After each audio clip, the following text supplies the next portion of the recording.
doctoral student? She should introduce herself, but Okay. I believe, I'm not actually Graduate student at Oxford. sure. Okay. Yeah. All right. We're wondering about your CV here, Maria, for your introduction. Maria. Maria. Sorry, Maria. Thank you. It's okay. Maria. Very good. Thank you. What should I supplement anything? Maybe just. Yes, I'm just going to give you a very general introduction, and you can speak to your studies and what I take it you're working towards a doctorate. Is that right? Right now a master's, but a doctorate could be on the horizon, but I haven't applied yet. Gotcha.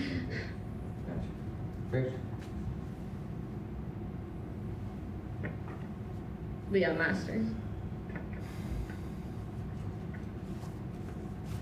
How do you pronounce your last name? Murad. Murad. Maria. Maria Murad. Maria. Right. We'll give it. We'll start on academic time. We'll give people 2 minutes past. No problem. I know everyone's eating breakfast. That's totally good.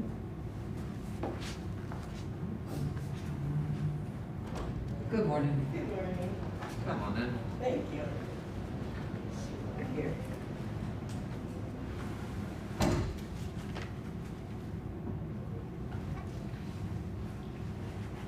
I'm the only one eating breakfast. Good morning. Maria, how are you? How you doing? I'm good. Good. I'm good. It's so I nice to really see love you. it here. I'm great. Yeah. Oh, good. Crazy. We hadn't really heard about the Queen, but you were ahead of us. I know. I saw it live. I have the coveted newspaper that was sold out everywhere, but I went to 3 stores to get it. Yeah, it's wild. There's bells going off all the time. Just everything's kind of shut down for a bit. Yeah. Oh.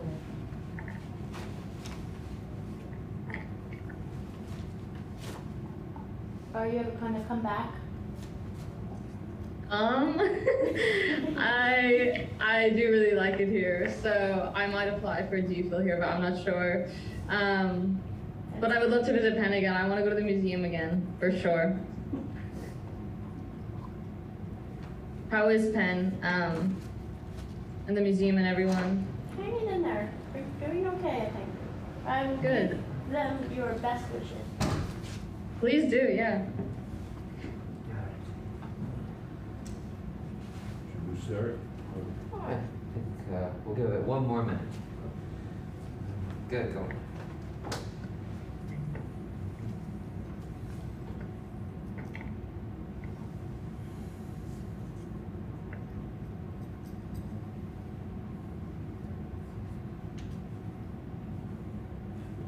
What time is it in England right now? It's 5:15 p.m. So 9 hours after you guys.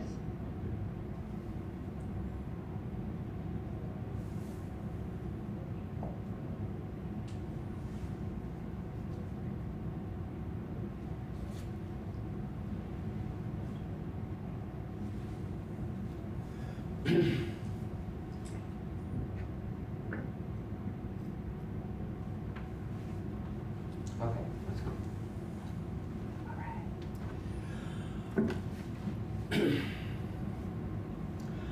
I'm Peter Metcalfe, one of the organizers of the Sharing Our Knowledge conference that is held this time in Wrangell, Alaska. And one of the exciting developments of this particular conference is we have Zoom presenters from literally all over the world. In this case, Maria Murad from Oxford, England, 9 hours later than we are right now. So there's been a few logistical hurdles we've had to pass over, but Maria is a student of a good friend of the Sharing Our Knowledge conference, Lucy Fowler Williams, and she's from the University of Pennsylvania, curator. Maria was a student of hers, and she is now completing her education at Oxford, England. Welcome to the Sharing Our Knowledge conference. Thank you. Thank you so much. Hi, everyone. Today I am presenting on the life of Florence Shotridge. I'll start sharing my screen. Let's see. Can you see it? Okay. So yeah, today I'm presenting on the life of Florence Shotridge, a woman, Tlingit, and museum educator guide. Before I begin, I wanted to thank the Sharing Our Knowledge Conference organizers for inviting me to speak, and especially for accommodating my 9-hour time difference. I also want to thank my Native colleagues, Donna Beaver, an artist and poet originally from Juneau, Alaska, and Lily Hope, a Chilkat weaver also from Juneau, whose time, knowledge, and generosity allowed this project to take full shape. A big thank you goes to Lucy Fowler-Williams, who's in the room, my senior thesis advisor at the University of Pennsylvania, who oversaw this entire project, read several drafts, and supported me the whole way. So a little about me. My name is Murad. I'm currently studying at the University of Oxford in a master's in visual, material, and museum anthropology. So I just thought it'd be good to preface this presentation with how I got interested in the topic.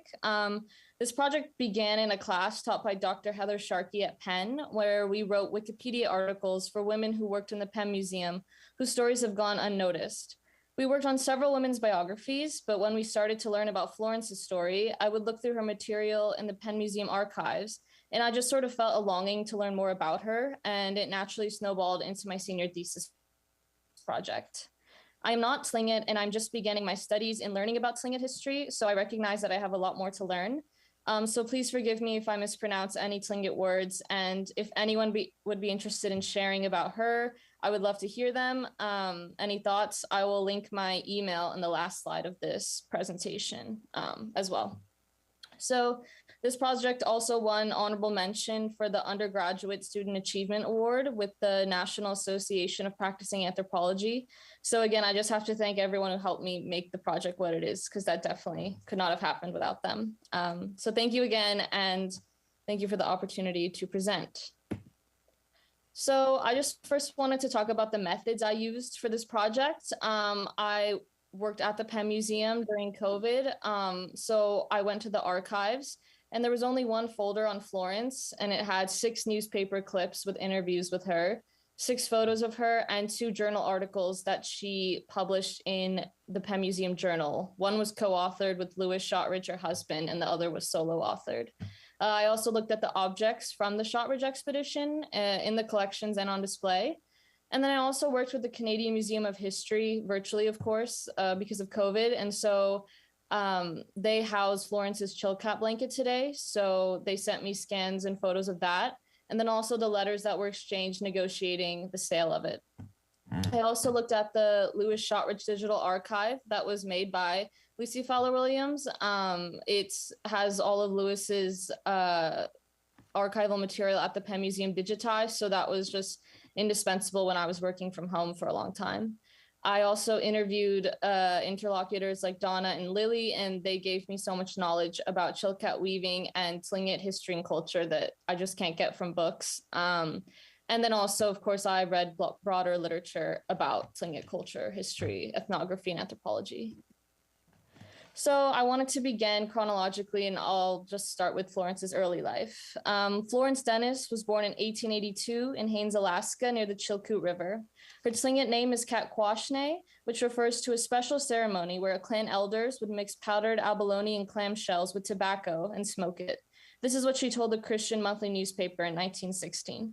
Florence is from the Raven Moiety, and her clan is Lukahadi, the people of Luka, or Duncan Canal, which translates to off the point. She belonged to the Mountain House, and her father was a well-known medicine man or shaman, according to the same interview given to Christian Monthly in her own words. Her mother shared the same socio-identity as her, as it is passed down matrilineally. She also had a brother named Bert Dennis. When recounting her childhood in Indians of the Northwest, Florence states, "I can remember the rebuilding of the house, or rather some incidents connected with it, although I was then but a small child. What impressed me most was the mountain of steps at the entrance. I was so tired going up these steps that I begged to be carried in the ceremony attending the opening of the house. A long line of women dancers formed around the room, and I cried to be allowed to dance with my aunt.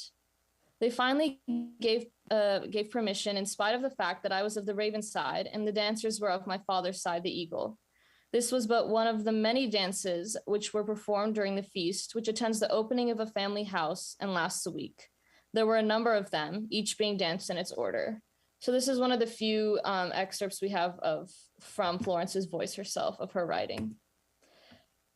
As a young girl, Florence enjoyed partaking in community gatherings, and during this time, Florence went through the traditional rite of passage Tlingit women endure when they get their first menstrual cycle. Florence detailed this experience in her only solo-authored article, The Life of a Chilkat Indian Girl. When transitioning to womanhood, Chilkat society discouraged girls from talking loudly and prized silence and decorum in women.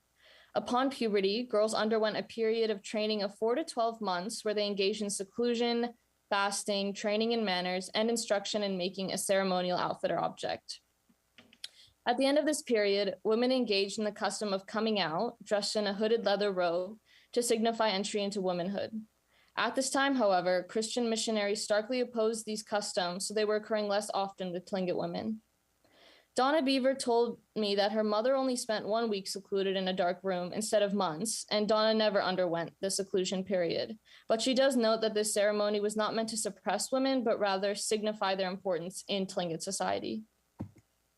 In her mature years, Florence attended Presbyterian Mission School in her hometown of Haines. It was located in the newly established Christian town at Portage Cove on Lynn Canal.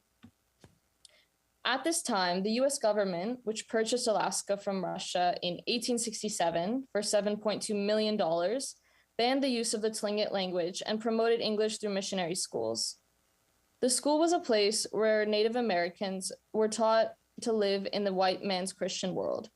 She attended 4 years of high school there and became a talented piano player, singer, and a good English speaker. This is also the place where she met the famous Louis Shotridge. Their parents had arranged a marriage between the two when they were young, but they grew very close in their years together at school. Then on 1902, on Christmas Day, the couple got married. 3 years later, in 1905, Alaskan Governor John G. Brady asked Florence to become a representative of the Tlingit Nation at the Lewis and Clark Centennial Exposition.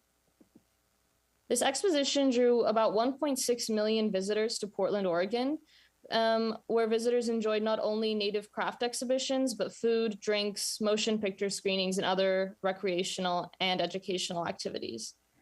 The event was meant to boost Portland's local economy and show, quote, prosperity and progress, but it is now critiqued for presenting Native Americans in stereotypical fashion. It was here at the Alaskan exhibit where Florence demonstrated Chilkat weaving, which she learned from her mother, along with beadwork and basket weaving. At this exposition, she was working on the Chilkat robe that Lewis, from the opposite moiety, had asked her to make. Here, you can see Florence standing in front of the piece. In a report co-authored by the couple titled History of the Tanah Blanket, it says, wild mountains goat's wool is used in the manufacture of the blanket. The wool is not sheared, but plucked from the skin. After the long hairs are pulled, the down is separated and rolled on the lap and so spun into the fine yarns. The warp, which also forms the fringe, is interspun with fine strips of yellow cedar bark that gives body to the blanket. The dyes are vegetable and mineral. The hemlock bark is used for the black, the yellow tree moss for the yellow, and the copper ore for the bluish green. In an interview with the North American, an old Philadelphian newspaper, Florence added that she used the wool of 5 wild mountain goats and that the yellow tree moss was only found in Alaska, and therefore it was difficult to extract. That also meant it was very rare and expensive. So Florence spent about 22 months making her blanket. This photo is of the finished project. Lewis first offered the blanket to be sold to the Penn Museum through George Byron Gordon, who was the then director of the museum, but nothing really came of it. Instead, at Gordon's suggestion, he negotiated the sale of the blanket to Edward Sapir.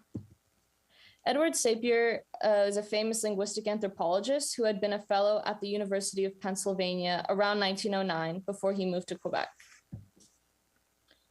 The letter exchange initially began with a request from Lewis to find employment and housing in Ottawa, where he and Florence might move. It eventually led to Florence's robe being sold to the Canadian Museum of History for about $200, which today is about $5,260 in US currency. Sapir hesitated to meet this asking price, but Lewis did not allow it to be sold until his price was met. He mailed Florence's written history of the blanket in the aforementioned piece called History of the Tanab Blanket. Maureen Milburn states, quote, "Seldom in historical literature do we find a description of a Native American object written by its maker, particularly a woman." Lewis argued that the materials to make the blanket alone cost over $200, and that the weave in the Tanab blanket is rather coarse in comparison with some of the finest woven commercial blankets. But it must be remembered that even though the material used in the finer parts of the Tanab blanket is rolled and twisted by hand, while most of the wool in the commercial blankets are spun by machine or their store-bought yarn. In many of the 21 serious letters involving the negotiation, Lewis signed off by stating that, quote, "Mrs. Shotridge enjoys me in sending our best wishes to Mrs. Sapir and yourself," end quote. The transaction became final, and Florence's blanket is still on display at the Canadian History of Museum today. The blanket is often referred to as a Tanab blanket because it includes an image of two copper shields or crests made out of hammered copper. I labeled them on the left and right side of this photo. A Tana is a sign of wealth, as copper was a valuable resource and one of the most expensive gifts a Tlingit could give someone. The blanket also features both the grizzly bear and the shark emblems, which stands out because it was rare for Chilkat robes to have more than one animal on them, according to Donna Beaver. This is most likely because the grizzly crest was one of the first clan symbols of the wolf, now eagle side, and Lewis wanted both this ancient symbol and the then modern shark symbol to be included on the robe. All eagle crest animals have teeth or claws, and all raven crests are less ferocious, such as a frog or a beaver. One can see bear claws in the bottom halves of the copper shield and a shark in the bottom middle of the blanket. There is also a human face on the top center of the robe with two mirroring side profile images of a human face to the bottom left and right of that section. I don't know if you can see my mouse, but here are the other two. According to anthropologist Thomas Thornton, the head or face was the most important motif in Tlingit art, end quote. Blankets often had human faces on them because when someone wore the robe, the eyes faced inward as a representation of self-reflection. And this blanket would have been woven from a wooden pattern board, and it uses common Chilkat and totemic formline designs like mirroring images and several eye-shaped ovids. While weaving this blanket at the Lewis and Clark Exposition, Florence and Lewis were introduced to George Byron Gordon, who was the then director of the Penn Museum in Philadelphia, Pennsylvania. Gordon purchased 49 objects from the couple on this occasion, discussed the possibility of having them lead an expedition in Alaska, and also spoke about the possibility of hiring them to, quote, tell the history and meaning of the different things, end quote, as employees at the Penn Museum. Although this conversation eventually led to Lewis's employment at the Penn Museum, they were not offered positions for another several years. In the meantime, they participated in Antonio Apache's Indian Crafts Exhibition in 1906. This was in Los Angeles, where Lewis sold crafts alongside the manager of the event, Antonio. This is where Florence finished weaving her blanket. From 1907 to 1911, the couple worked with tutors to help with singing and English during this time, while continuing to partake in various travel excursions and craft displays. They also toured the country with the Indian Grand Opera Company in 1911. When asked what kind of performance they would have been part of, Donna says most likely the Wild West shows where American audiences were shown a very, very stereotypical image of Native life. The show was not a success, and later the couple participated in the World in Cincinnati Exposition in 1912. Here I have a photo of a newspaper ad from 1912, and the exposition was advertised as an event organized by a committee of businessmen where items would be auctioned off. At some point, it is likely that Florence attended an all-women's college in Michigan and studied ethnology and anthropology. She talks about this in her interviews with the Christian Monthly and the American Indian magazine, but her precise location and years of attendance are undocumented.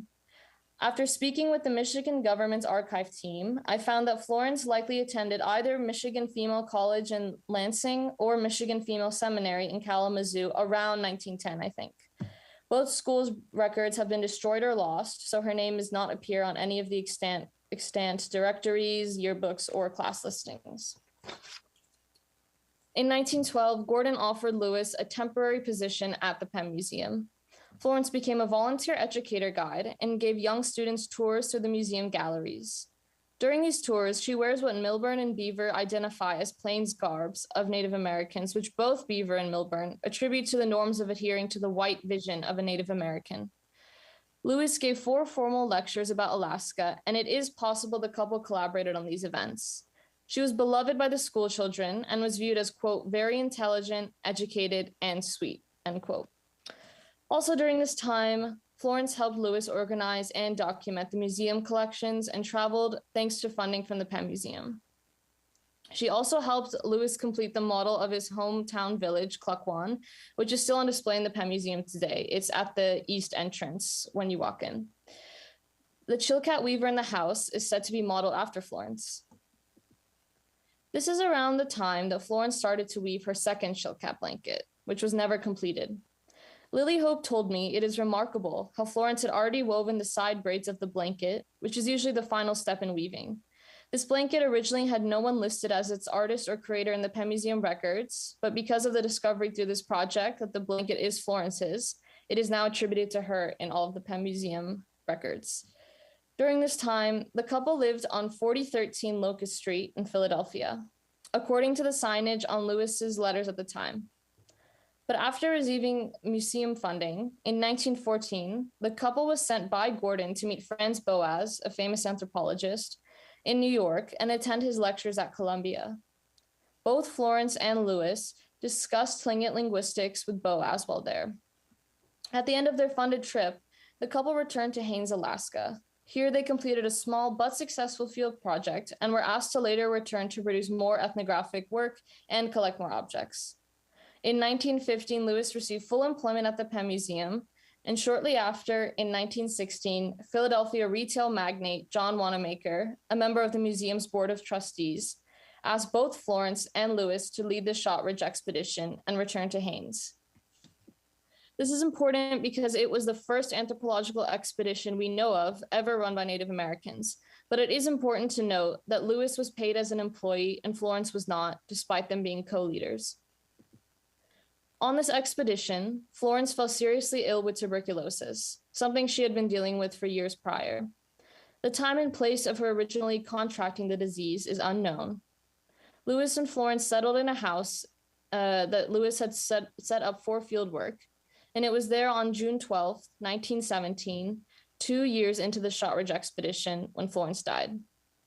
Florence was buried in her family cemetery, which would have been right next to her village, and presumably enjoyed a potlatch ceremony to commemorate her life in the physical world. Lewis was shaken by her death and took time before returning to work. Over a roughly 20-year period, he returned to Philadelphia only on a few occasions. And over the course of his employment, he collected a total of 560 objects, 300 black and white photographs, and several audio recordings. Most are still housed in the Penn Museum collections today, and a number of objects have been repatriated back to the Tlingit Nation. I originally turned to this project after a trip to the museum archives when I noticed how scarce Florence's files were in comparison to those of her husband. There was about one folder for her and boxes and boxes for Lewis. In 1994, Milburn noticed a lack of recognition of Florence and her contributions to Tlingit history. When this project was completed in 2021, I still noticed a similar lack of recognition of her work, not only as an individual who authored 2 articles, wove remarkable Chilkat blankets, and taught students in Philadelphia in the short life she had, but also in the work she did alongside her husband, where she is seldom given credit. Though Lewis completed the expedition on his own after Florence's death, many of the objects collected early in his career would not have been procured or studied without Florence. It was her weaving and English skills in the first place that got Lewis to the Lewis and Clark Exposition where he met Gordon. And it was her Chilkat blanket that created a connection between Lewis and Edward Sapir. Her weaving work in Los Angeles, Cincinnati, and the Penn Museum helped create vital connections in academia that would be essential to Lewis's career long after Florence's death. Once gaining a foothold at the Penn Museum, Florence's thoughtful essay conveying the importance of tradition for young Tlingit women, along with her interest in travel and education, all speak to her strength as a young, eager Tlingit woman. The goal of my senior thesis was to create a new sense of visibility and understanding of Florence's biography in the context of Tlingit culture and history. Part of this project is a documentary I made. The video portion of this project aims to combat a lifeless telling of her story and creates a publicly engaging piece of media that is hopefully as enlightening and educational as Florence herself was when she once taught in the Penn Museum halls. I've linked the documentary here. You can also just Google or put in YouTube Florence Shotridge and it should come up. But yeah, here are my references for my research. And thank you so much for listening.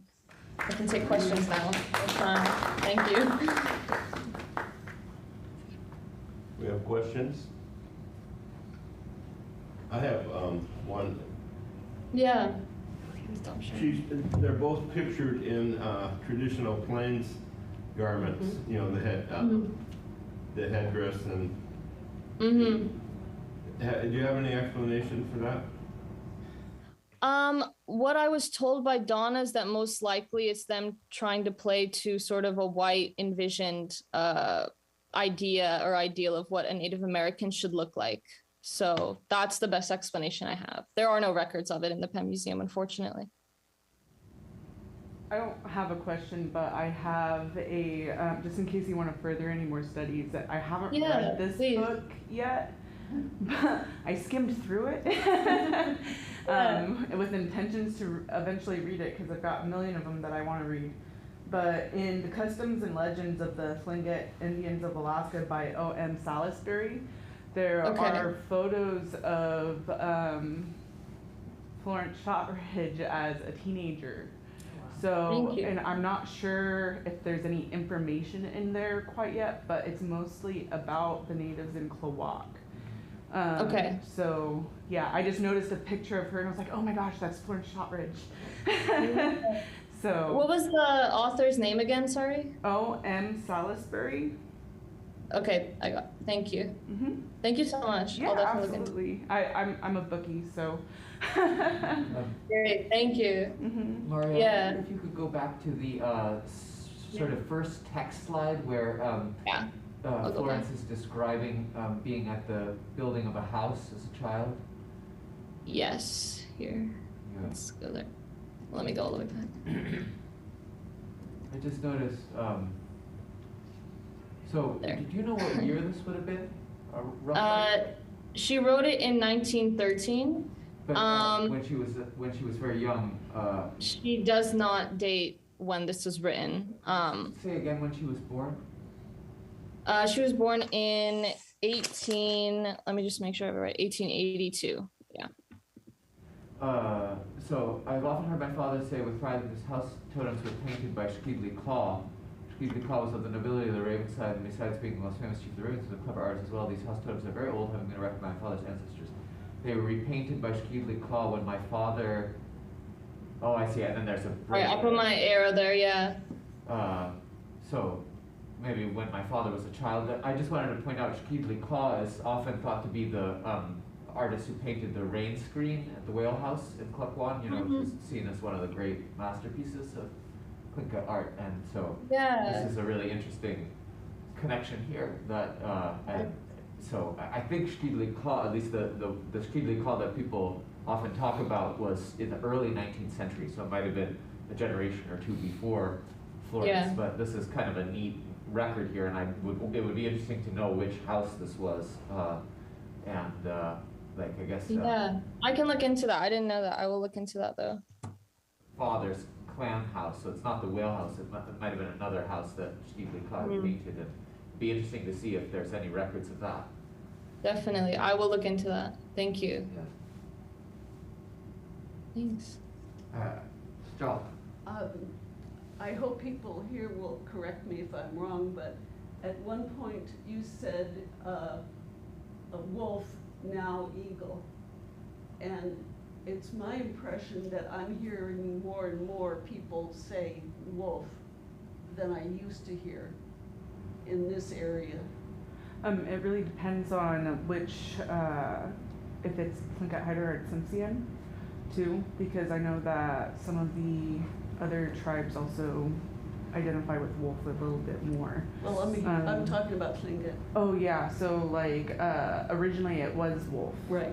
And they moved to eagle, and it's just, I honestly don't know why they switched. But Or when. I'm just saying, what I'm hearing is that wolf is becoming More used popular. more than, I don't know if it's more popular than eagle, but I'm hearing it from people in Southeast who are Tlingit Right. more now than I used to. Well, and I know that, for instance,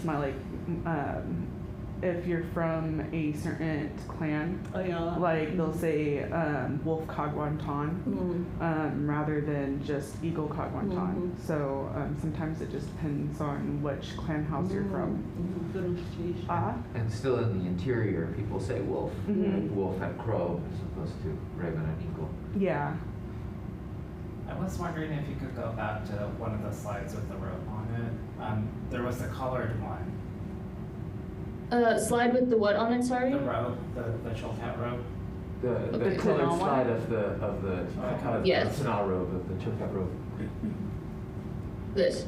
Yeah, well, I just wanted to, so this was her first robe, is that what we Yeah. know of? Okay, yeah, I just wanted to say thank you, because it's like, you know, I've seen the pictures of her, and to me, she just seems like this very iconic figure of the time, but I don't know a whole lot about Florence, other than seeing those pictures, so I just wanted to say good sheesh for doing this research. And Thank you. I think the fascinating thing about this robe are the angles of the tonal. When you weave those, the warps will start to spread, and so you kind of have to account for how that'll kind of shape your blanket.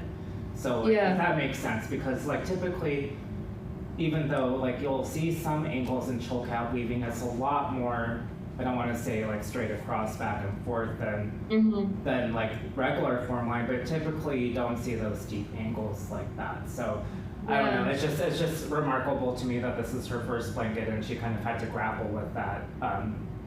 The steepness of those particular tonal on this side is pretty outstanding. Definitely. I think it's so cool that you can sort of see her process in the unfinished one. I think Lily, who's an expert, sort of illuminated for me like how special and different it is that she did the side braids first. So yeah, I think it's so cool that this also, I don't know, gives us information about how she made these blankets. Well, it's kind of fun because like when we think back to like how these were first initially created, like you know, and I know Evelyn was kind of grappling like, where do I even start this pattern board? You know, on the pattern board when you're weaving a blanket, it's like you wonder like to yourself, where do I first start? Because there's so many potential possibilities of where you start with this inner design field. And there's a picture of a Tlingit woman weaving, and she always, and we reference this to this day, but it's those two boxes with the circles in them was where she was starting her blanket. So from there on, it's like that's kind of just how we started our blankets now. Totally. Yeah. Oh, sorry. Yeah. Go ahead. Oh, Maria, I wondered if you talked with Lily at all about the possible signature on the one that is in the Ottawa collection. And also, I just wanted to mention, I think it's not necessarily that it's her first blanket, but I think it's the one that we know of that she made. Yeah. So, you know, it's so impressive. She perhaps made some before that, you know. Yeah, right. Yeah, I was kind of curious. But I wondered if you had any convo with Lily about this possible signature, or if that idea is a valid one. Yeah, I talked to her about the signature on this specific one that's at Penn right now, and the signature on the left, and she just sort of noted how it's noteworthy how she had already signed it, even though it wasn't finished. That's all we talked about that though. Were you able to connect that signature with the one in Canada or not? Compare them? Well, not in a meaningful way, just because I couldn't look at the blanket in real life. I just have this one photo of it. but I did get to see the other one up close and in person. I know that there's like a whole conversation now amongst us, like whether the signatures, like, because they change throughout time, right? It's like somebody Yeah. had this signature at one point in their weaving, lifetime, and then it changes. So it's like, yeah, it's kind of like one of those. Yeah. Do we know if it's a for sure signature or not? Yeah, absolutely. It's For sure. beautiful. Thank you. Yeah, so I'm not a weaver, but to me this looks like a masterpiece, and like you were saying, it's like some very technically difficult things. So you could probably use that as evidence that this was not her first time. Right. And yeah. I wonder I don't know. like if she would have like assisted on other robes, or would she have had, like how that worked, like how like people were. I don't know if Zachary Jones has. Do you know if he's like documented who her teacher may have been? Do we know that? She did learn from her mother. Okay. And that's what I know about how she learned. Yeah. And then of course that in the Klukwan model, it is meant to be or said to be her process, sort of her right here in the That's awesome. model, which is quite cool. Yeah. Yeah, because I know that at least Louis Shotridge, and I'm pretty sure she was also of high caste in their families. So. Yeah, I think you're right. Yeah.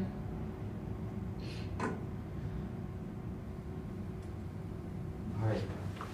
Maria, thank you so much for your time and your presentation. I think